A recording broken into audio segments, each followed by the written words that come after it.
عليك يا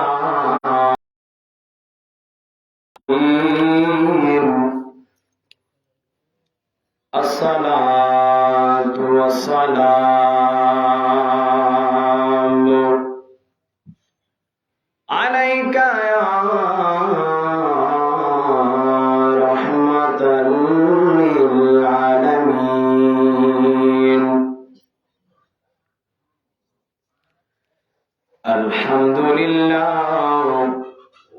الحمد لله الذي جعل الشمس والقمر بحسبان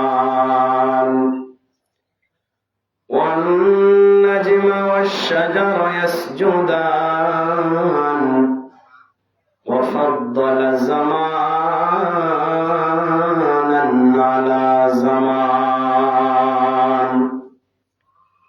كما فضل مكانا على مكان وإنسانا على إنسان أشهد أن لا إله إلا الله وحده لا شريك له وأشهد أن محمدا عبده ورسوله صلى الله تعالى عليه وسلم সকলে আমার সাথে সাথে জবান খুলে বলুন আউযু বিল্লাহি মিনাশ শাইতানির রাজীম বিসমিল্লাহির রাহমানির রাহিম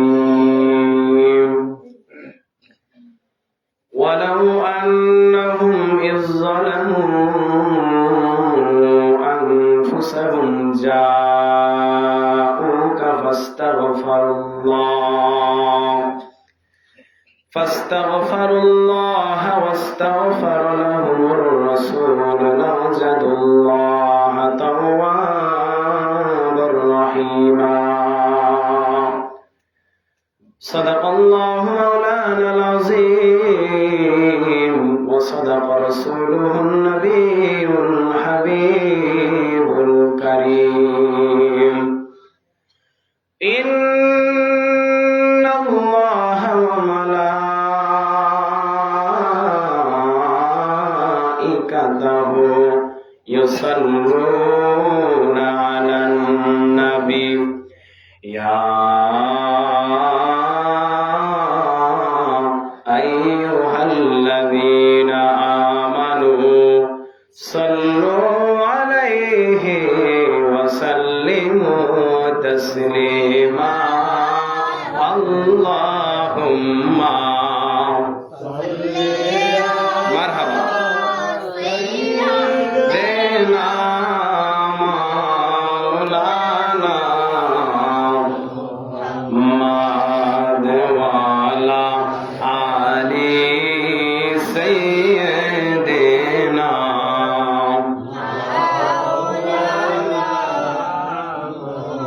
সকলে মোহব্বতে মায়ের সুরে পড়ি আল্লাহুম্মা সাল্লি মারহাবা না মাওলানা মুহাম্মদ ওয়া আলা আলি সাইয়্যিদিনা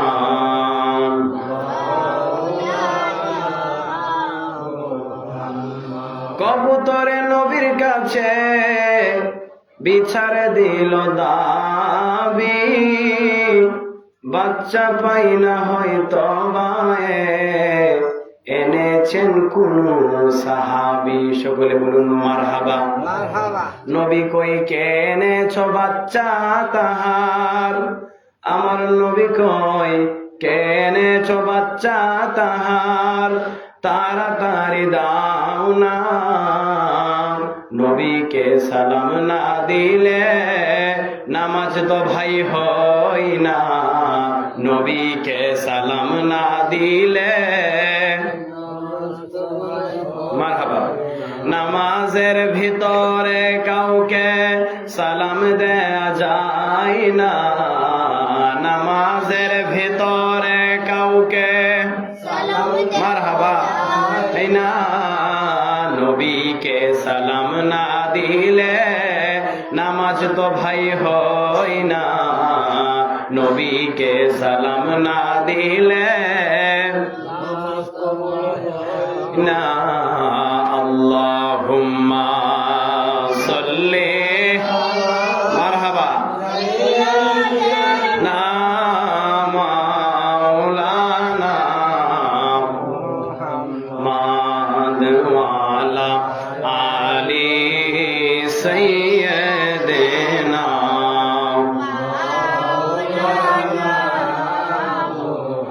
লা ইলাহা ইল্লাল্লাহ লা ইলাহা ইল্লাল্লাহু লা ইলাহা ইল্লাল্লাহ লা ইলাহা লা ইলাহা ইল্লাল্লাহ জোরসে লা ইলাহা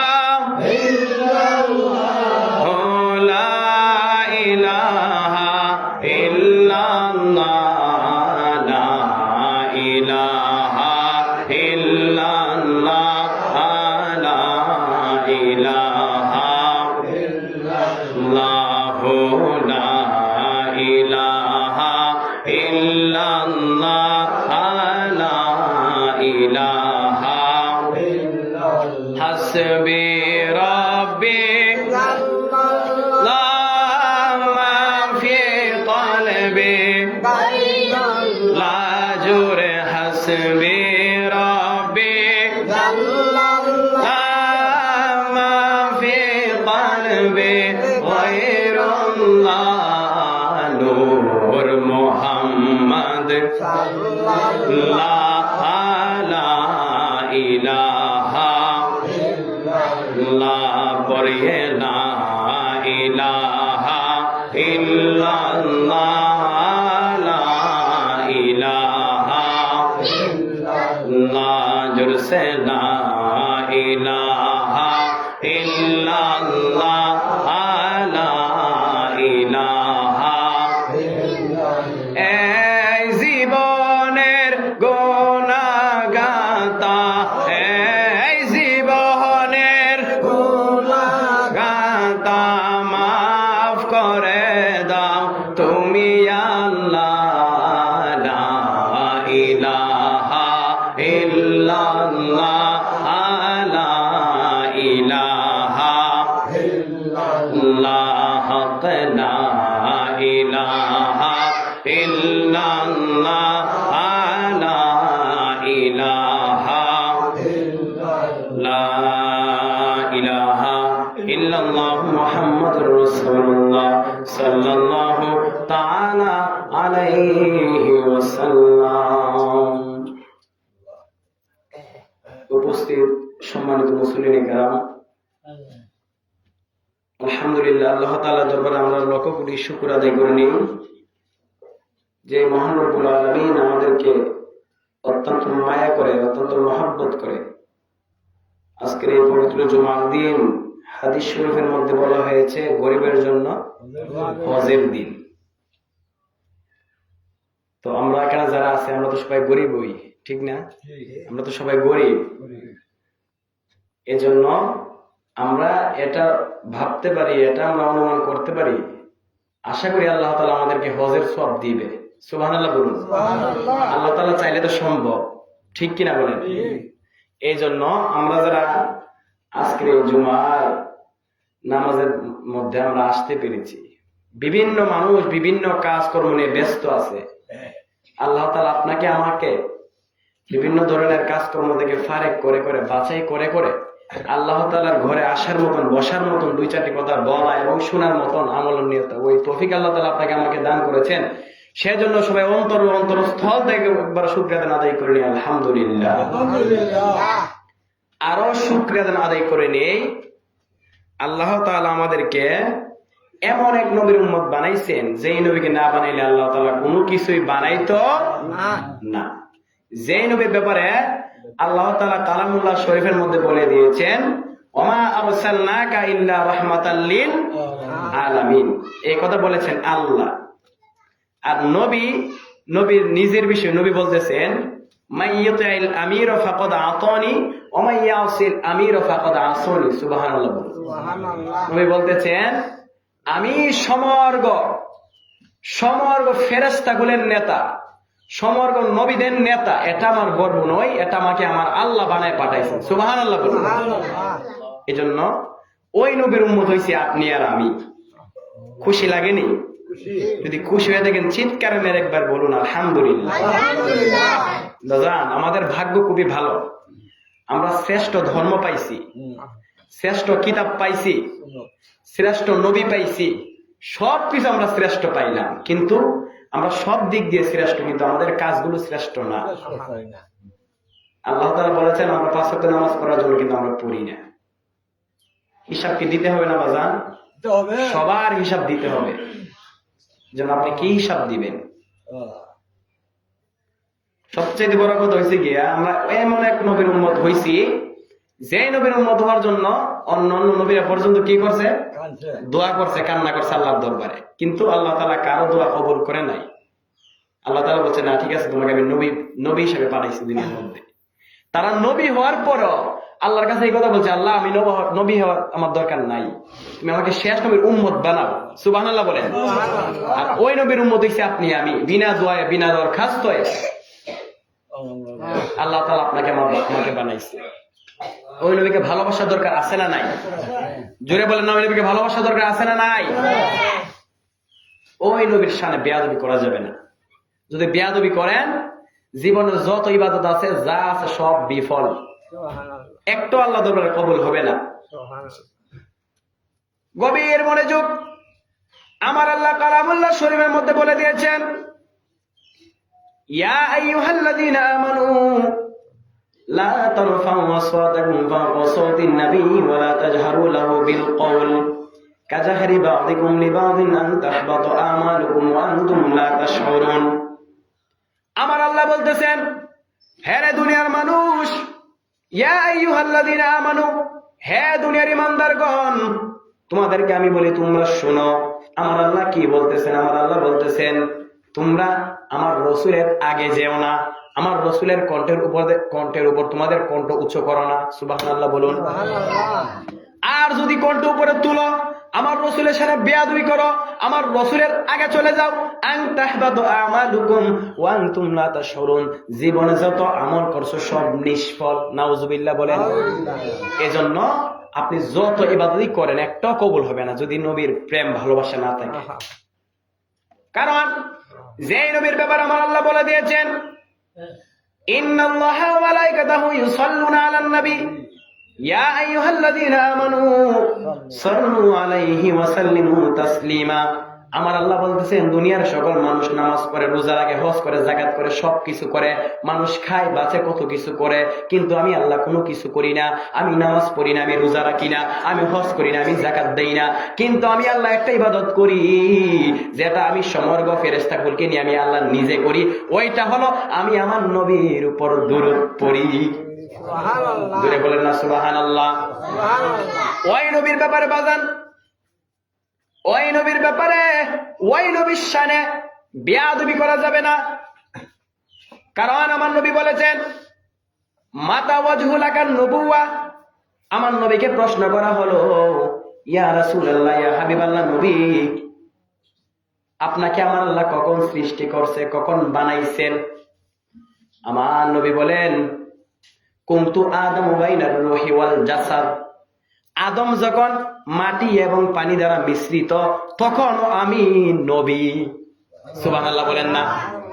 নবী বলতেছেন, আদম যখন মাটি এবং পানি দ্বারা মিশ্রিত, এখনো আদম হই নাই, আল্লাহ বানাই নাই, তখনও আমি নবী ছিলাম। সুবহানাল্লাহ বলেন। আর আমাদের দেশের কিছু আলেম বলে নবী নাকি 40 বছর পর্যন্ত নবী ছিলেন না। নাউজুবিল্লাহ বলেন। আবার অনেকে বলে নবী মাটির তৈরি। আল্লাহ যখন নবীকে বানাইছেন তখন আসমান জমিন আকাশ বাতাস মাটি কোনো কিছু নাই, কোনো কিছুই নাই। তখন আল্লাহ নবীর নূর বানাইছে, তখন তো মাটিও ছিল না। তাহলে তারা কিভাবে বলে যে নবীকে আল্লাহ মাটির তৈরি, নবী মাটি দ্বারা আল্লাহ নবীকে মাটি দ্বারা বানাইছে, মাটির তৈরি? তখন তো মাটিও নাই। নাউজুবিল্লাহ বলেন না। এই জন্য বাজান ওই নবীর শানে গুস্তাকি করা যাবে না, ওই নবীর শানে বেয়াদবি করা যাবে না। যদি কেউ বেয়াদবি করে তার জন্য আমার আল্লাহর পক্ষ থেকে কঠিন আযাব রয়েছে। এই ব্যাপারে আমি একটা ঘটনা আপনাদেরকে বলবো, কেমন আযাব। আল্লাহ তাআলার আযাব কিন্তু খুব কঠিন। মুসা নবীর জামানায় একজন ব্যক্তি ছিল তাওরাত কিতাবের গবেষক। সুবহানাল্লাহ বলেন। অর্থাৎ মুসা নবীকে আল্লাহ তাআলা যে কিতাব দিয়েছিলেন তাওরাত, ওই কিতাবের পাঠক ছিলেন, ওই কিতাব গবেষণা করতেন। তাওরাত কিতাবের পাঠক, তাওরাত কিতাব গবেষণা করতেন। কিন্তু সে তার মধ্যে একটা অভ্যাস ছিল, তাওরাত কিতাব পড়তে পড়তে মধ্যে দেখতেন আমার নবীর নাম লেখা। সুবহানাল্লাহ বলেন। তাওরাত কিতাবের মধ্যে দেখে আমার নবীর নাম লেখা। সুবহানাল্লাহ বলতেন না? তাওরাত কিতাবের মধ্যে যখন সে, মুসা নবীর কিতাব তাওরাত, আর আমার নবীর কিতাব হলো আল কোরআন। সুবহানাল্লাহ বলেন। মুসা নবীর কিতাব হলো তাওরাত। তাওরাত কিতাবের মধ্যে দেখেন, তাওরাত কিতাব হলো মুসা নবীর, ওই মুসা নবীর কিতাবের মধ্যে ওই ব্যক্তি, তার নাম হলো হারেসা। বাজান কি তার নাম? জুড়ে বলেন নাকি? হারেসা। দেখেন মুসা নবীর কিতাবের মধ্যে ফাঁকে ফাঁকে আমার নাম লেখা, মুহাম্মাদুর রাসূলুল্লাহ। সুবহানাল্লাহ বলেন। ওই নামগুলো যখন সে দেখে, সে ভাবে আমার নবী হযরত মুসা নবীর কিতাবের মধ্যে কেন অন্য নবীর নাম থাকবে? এটা দেখার পরে সে রীতিমতো অবাক হয়ে সে আমার নবীর নামটা যেখানে পাইতো ওইখানে সে কেটে দিত। নাউজুবিল্লাহ বলেন। আমার নবীর নাম যে পৃষ্ঠার মধ্যে যেখানে দেখে ওইখানে নবীর নাম কেটে দিই। নাউজুবিল্লাহ বলেন। ওই জিনিসটা আমার আল্লাহর কাছে পছন্দ হয় নাই, আমার আল্লাহর কাছে ওই ব্যাপারটা ভালো লাগে নাই। কয়েকদিন পরে যখন সে এভাবে যখন এগুলো করতো, হঠাৎ করে সে সাপ হয়ে গেছে। নাউজুবিল্লাহ বলেন। সাপ হয়ে গেছে। এটা হলো নবীর শানে গুস্তাকি করার কারণে। এতটুকু সাপ হওয়ার পরে এবার মুসা নবীর কাছে গেছে, গিয়ে বলতেছে, হ মুসা নবী, আমি আপনার কিতাব যখন পাঠ করতাম তখন আপনার কিতাবের মধ্যে মোহাম্মদ একটা নাম পাইতাম, ওই নামটা আমি কেটে দিতাম, এই জন্য আমি এখন সাপ হয়ে গেছি। আপনি আল্লাহর কাছে বলে দেন, আল্লাহ যেন আমাকে হাজার হাজার বছর দান করে, আমি যেন ওই মোহাম্মদ নবীর কাছে মাপ চাইতে পারি। সুবহানাল্লাহ বলে। মুসা নবীর কাছে গিয়ে বলতেছে, আপনি এটা একটা কিছু করে দেন। মুসা নবী বলতেছে, এটা আমি পারবো না, কারণ এটা তুমি আমার সামনে বেয়াদবি করো নাই, করেছ আখিরি নবীর সামনে। সুবহানাল্লাহ বলুন। এই জন্য মুসা নবী বলতেছে, এটা আমি আল্লাহ দরবারে যত ফরিয়াদ করি কাজ হবে না, এই জন্য এটার জন্য তোমার মাপ চাইতে হবে সরাসরি নবীর কাছে গিয়ে। ওই জন্য হারেসা নবীর কাছে বলে, ও মুসা নবী, তাহলে আপনি আল্লাহ দরবারে দোয়া করেন, আল্লাহ যেন আমাকে হাজার হাজার বছর দান করে আমি যেন ওই নবীর কাছে যাইতে পারি, নবীর কাছে যে যাওয়ার পরে যেন আমি মাপ চাইতে পারি, ওই দোয়াটা আপনি আমার আল্লাহর কাছে করে দেন। আল্লাহর কাছে মুসা নবী দোয়া করলেন, আল্লাহ তুমি হারেসার বয়স বৃদ্ধি করে দাও, হারেসাকে তুমি হাজার হাজার বয়স দান করো, যেন সে আখির নবীর কাছে মাপ চাইতে পারে। আমার আল্লাহ তার দোয়া কবুল করলো, হারেসাকে আমার আল্লাহ হাজার হাজার বয়স দান করলো। সুবহানাল্লাহ বলেন।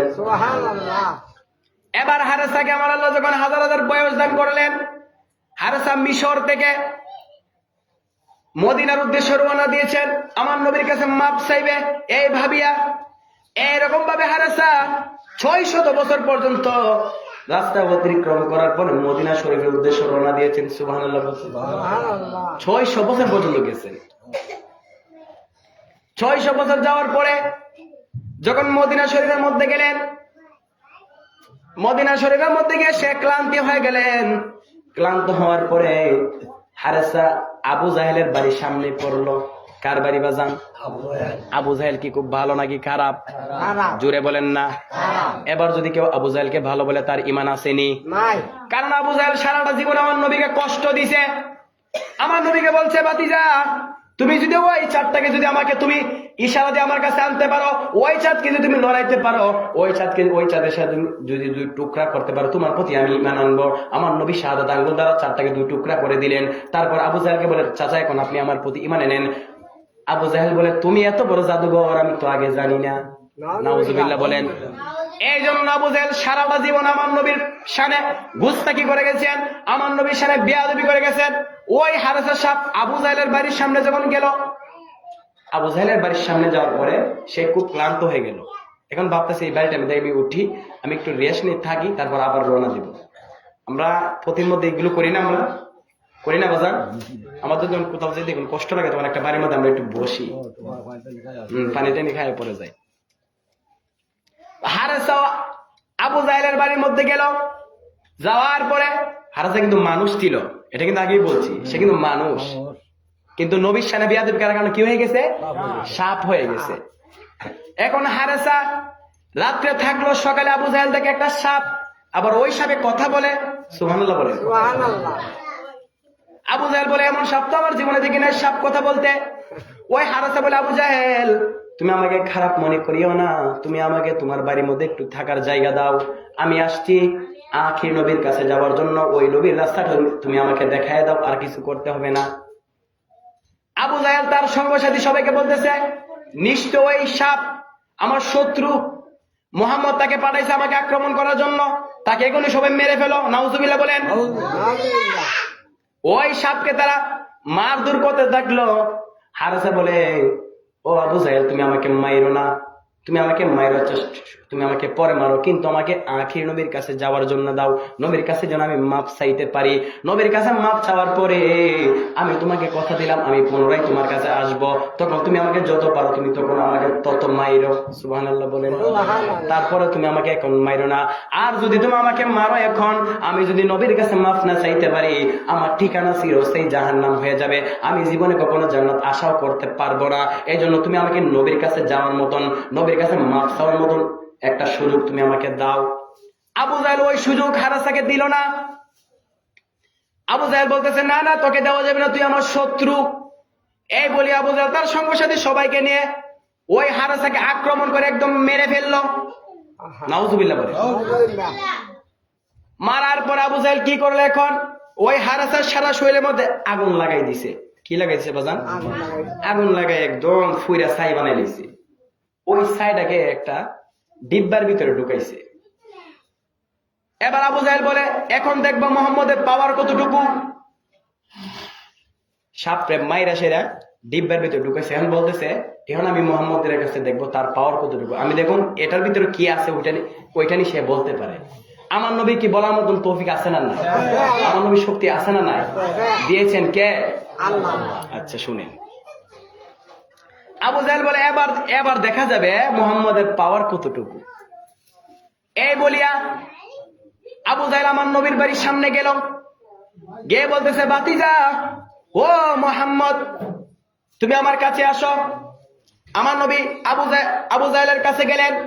যাওয়ার পর আবু জাহেল বলতেছে আমার ওই ডিব্বার ভিতরে ওই পাত্রের ভিতরে কি আছে যদি তুমি বলতে পারো আমি তোমাকে ওয়াদা দিলাম আমি তোমার প্রতি কালিমা পড়ে মুসলমান হব। সুবহানাল্লাহ বলেন। আমি তোমার প্রতি ঈমান আনবো।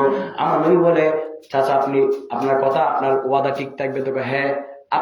তুমি যদি ওই বোতলের ওই পাত্রের ভিতরে ডিব্বার ভিতরে কি আছে ওইটা যদি তুমি বলতে পারো তাহলে আমি তোমার প্রতি কালিমা পড়ব।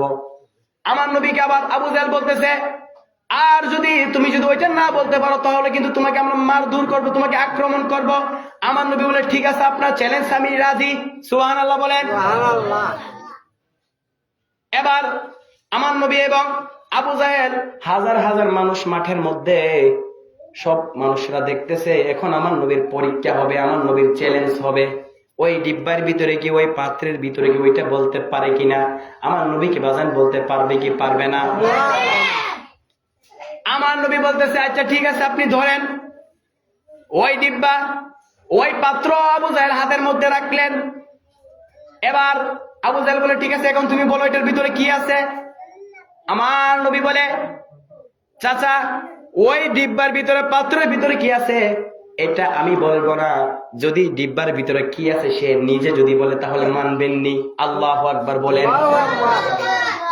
আমার নবী বলে চাচা ওই পাত্রের ভিতরে কি আছে আমি বলবো না, ওই পাত্রের ভিতরে যে আছে যা আছে সে নিজেই বলবো। সুবহানাল্লাহ বলেন। আবু জাহেল এখন বলে ঠিক আছে, তুমি যদি না বলো এই ডিব্বার ভিতরে কি আছে, সে যদি নিজে বলে তাহলে তার বেশি ভালো, আরো বেশি প্রমাণ হয়ে যাবে কি আছে। সুবহানাল্লাহ বলে। এবার আমার নবী বলতেছে ওই ডিব্বার দিকে তাকাইয়া, এই পাত্রের ভিতরে কে আছো, তুমি কে আছো?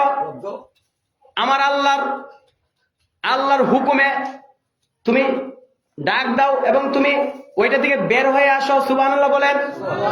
আমার নবী ওই কথা বলা মাত্র ওই ডিব্বা থেকে, ওই পাত্র থেকে সাপটা বের হয়ে গেল। সুবহানাল্লাহ বলেন। সাপ বের হয়ে বলতেছে লাব্বাইক ইয়া রাসূলুল্লাহ, ওই আপনার চাচা আবু জাহেল আমাকে এত কষ্ট দিল, আমি আপনার কাছে মাফ চাওয়ার জন্য আসছিলাম, পথিমধ্যে সে আমাকে ধরে আমাকে মারধর করলো, আমাকে একদম মারে ছাই করে ওইটার ভিতরে রেখে দিল। নাউজুবিল্লাহ বলেন। আমার নবী এবার আবু জাহেলকে বলে, এখন তো আপনার বিশ্বাস হয়েছে আমি যে ওইটার ভিতরে কি আছে বলতে পারছি, এখন আপনি আমার প্রতি কালিমা পড়েন, আমার প্রতি ঈমান আনেন।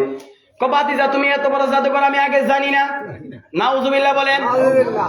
একদম কিয়ামত পর্যন্ত আমার আল্লাহ তাকে সময় দিল, কিন্তু কোনোদিন সে হেদায়েত হইল না, তার চিরস্থায়ী জাহান্নাম। আমার নবীকে সারা জীবন কষ্ট দিল, আমার নবী ওইটা মেনে নিছে। মেনে নেওয়ার কারণে আজকে আমার নবীর মদিনার মধ্যে সবাই যায় জিয়ারত করত, আর তার বাড়িতে যায় সবাই প্রস্রাব পায়খানা করত। ঠিক কিনা বলেন? এবার হারেসা ওই পাত্র থেকে বের হয়ে আবু জাহেলকে আক্রমণ করার জন্য হারেসা পাগল হয়ে গেছে।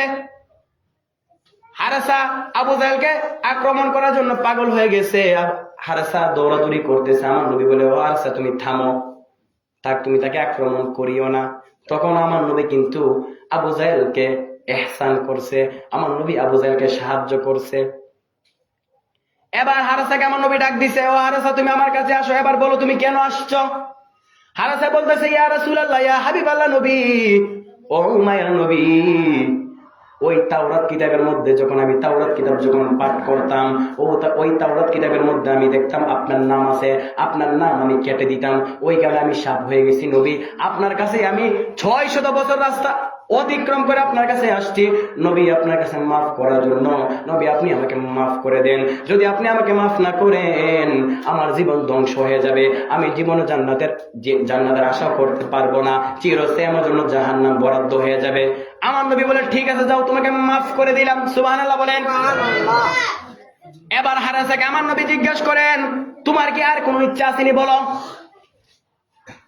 এবার হারেসা বলে, ইয়া রাসূলুল্লাহ, ইয়া হাবিবাল্লাহ নবী, ও মায়ের নবী, আমি যদি আবার পুনরায় আমি হারেসা হিসাবে আমি যখন মানুষ ছিলাম যেভাবে ওইভাবে যদি আমি মানুষ হইতাম, তাহলে আমার মনের মধ্যে আর কোনো কষ্ট দুঃখ থাকলো না। সুবহানাল্লাহ বলেন। আমার নবী বলে, ঠিক আছে, তোমাকে মানুষ বানিয়ে দিলে, তোমাকে আগের মতন রূপান্তর করে দিলে তুমি খুশি হইবা নি? জি। ইয়া রাসূলুল্লাহ, এর মতন খুশি আমি আর জীবন হব না যদি আপনি আমাকে আগের মতন মানুষ বানিয়ে দিতে পারেন। আমার নবী বলে, ঠিক আছে। আমার নবী আল্লাহর কাছে ওই ফরিয়াদ করলো, সঙ্গে সঙ্গে জিবরাইল আলাইহিস সালামকে আমার আল্লাহ পাঠাইয়া তাকে আবার হারেসা যেমন ছিল মানুষ ওই রকম মানুষ বানায়া দিল। জোরে বলেন না সুবহানাল্লাহ। এই জন্য বাজান আমার নবীর পাওয়ার কি কম না বেশি? ওই নবীকে ভালোবাসার দরকার আছে না নাই? ওই নবীকে শানে, ওই নবীর ব্যাপারে যারা গুস্তাকি করবে, ওই নবীর ব্যাপারে যারা দুশমনি করবে, ওই নবীর ব্যাপারে যারা বেয়াদবি করবে, তাদের জন্য আল্লাহ তাআলার দরবার থেকে, আল্লাহ তাআলার পক্ষ থেকে তাদের জন্য আযাব আছে না নাই? জোরে বলেন না। আপনি নবীর শানে বেয়াদবি করবেন, নবীর শানে গুস্তাকি করেন, কিয়ামত পর্যন্ত আপনি লিখে রাখেন যত ইবাদতই করেন একটা ইবাদতও আমার আল্লাহর দরবারে কবুল হবে না। ঠিক কিনা বলেন? এজন্য বাজান নবীকে ভালোবাসতে হবে, নবীর শানে বেয়াদবি করা যাবে না, ওই কথা বলা যাবে না নবী আমাদের মতন সাধারণ মানুষ, এটা বলে সব শেষ। নবী হলো ঈমানের মূল। নবী নিজেই বলতেছেন, লা ইউমিনু আহাদুকুম হাত্তা কুনা আহাব্বা ইলাইহি মিন ওয়ালিদিহি ওয়া ওয়ালাদিহি ওয়ান নাসি আজমাইন। সুবহানাল্লাহ বলুন। সুবহানাল্লাহ। নবী বলতেছেন, তোমাদের মধ্যে যদি কেউ আমাকে নিজের সন্তানাদি, স্ত্রী, মা, বাবা, ভাই, বোন যাই আছে সবার চেয়ে যদি যতক্ষণ আমি নবীকে ভালোবাসতে না পারছে ততক্ষণ পর্যন্ত সবাই ঈমানদার হতে পারবে না। সুবহানাল্লাহ বলুন। সুবহানাল্লাহ। এজন্য নবী হলো ঈমানের মূল। আগে আপনার আকীদা ঠিক করতে হবে।